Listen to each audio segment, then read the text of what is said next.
Hey yo, good day everyone. Welcome to another video. This is the Man Cannot Ride. Bumili kaya tayo ng Rusi o kaya ng Motorstar na scooter? ADV scooter. Ayan. Today is December 24. Nandito kami sa Batangas. Umuwi kami magbakasyon. Makapagpahinga ng konti sa trabaho.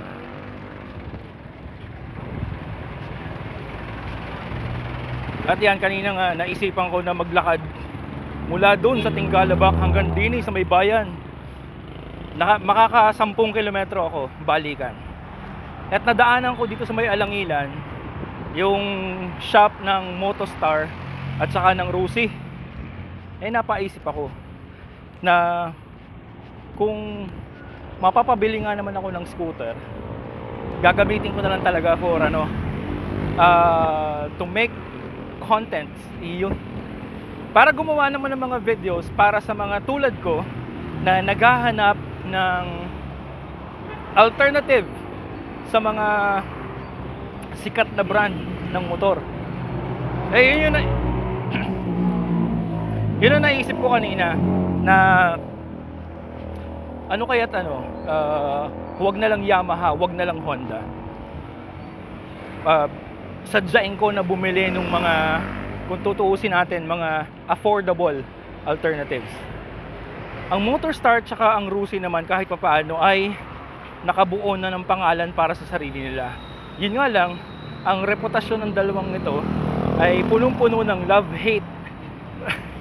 and hate interactions. Marami ang humahanga o marami ang fans ng Motorstar tsaka ng Rusi. Marami din naman na ang ayaw at galit. At kung ano-ano ang mga sinasabi tungkol sa reliability, sa quality at kung ano-ano pa.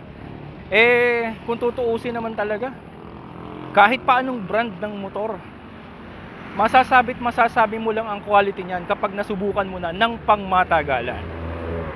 Kasi kung mapapanood nyo yung mga nagre-review ngayon, isang araw na re-reviewin o isang linggo na re-reviewin, itatakbo ng mga 500 kilometers, 1,000 kilometers, hindi yun sapat. Hindi yun sapat para ako'y hulihin ng patrol. Wait lang.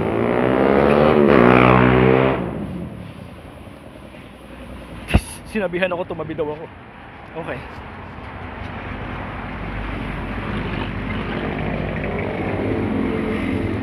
Hindi ko na sila ipapakita. Ayan. Balik tayo sa kalsada. Okay. So, nasa na nga ba ako? Para sa akin ay hindi sapat. Hindi sapat yung 1,000 kilometers na i-review mo yung isang motor, tapos sasabihin mo na hindi siya ayos. Yung 1,000 kilometers na yun, break-in period pa lang yun . Masusubukan mo talaga ang kalidad ng isang produkto, lalo na ng isang sasakyan, kung tatagal sa'yo. At kung talagang gagamitin mo araw-araw yung normal na paggamit. Hindi yung katulad ng mga nagre-review na talagang sinasadya talaga nila. May mga pinupuntahan sila talagang para sa review. So initial impressions yung review nila. Yun nga lang, talo na kaagad ang Motorstar at saka ang Rusi pagdating sa initial impressions. Kasi nga marami ang hanggang sa ngayon ay nabibiktima pa rin ng stigma ng dalawang brands na to, na kahit na gumawa pa sila ng paraan. Wait lang.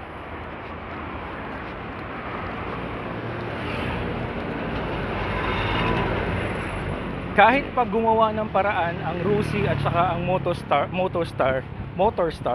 kahit pa gumawa sila ng mga paraan para ma-improve yung kanilang quality, kahit na maglabas sila ng mga modern models, kahit na maglabas sila ng magagandang produkto, sa tingin ko yung stigma na yon hindi pa rin talaga maaalis completely.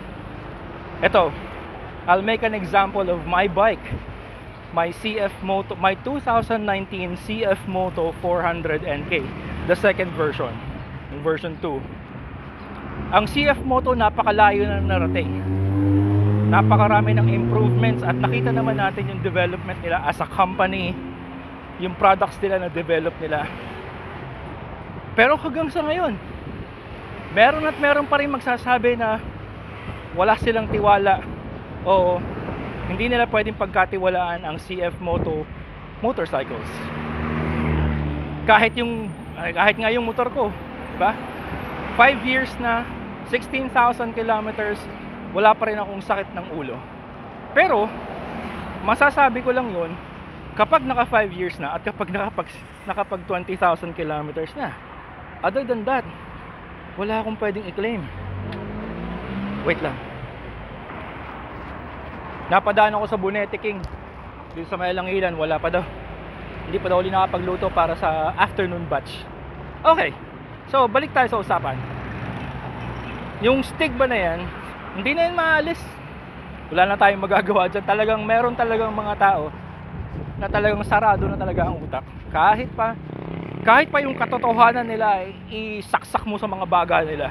Talagang meron at meron pa rin na hindi kayang tanggapin na pwedeng mag-improve ang isang Chinese company or ang isang, yung sabihin na natin na pulpulin na brand dati, pwede naman talaga siya mag-improve. And okay, let's be real talk tayo. Talagang meron naman talagang masamang track record yung mga sinaunang mga models na mga mumurahin na mga motor. Hindi lang yung gawang China, pero kahit na yung gawang India. Ayan. At hindi lang yun, kahit yung mga gawang Japan, meron din dyan na mga brands na talagang pumapalpak.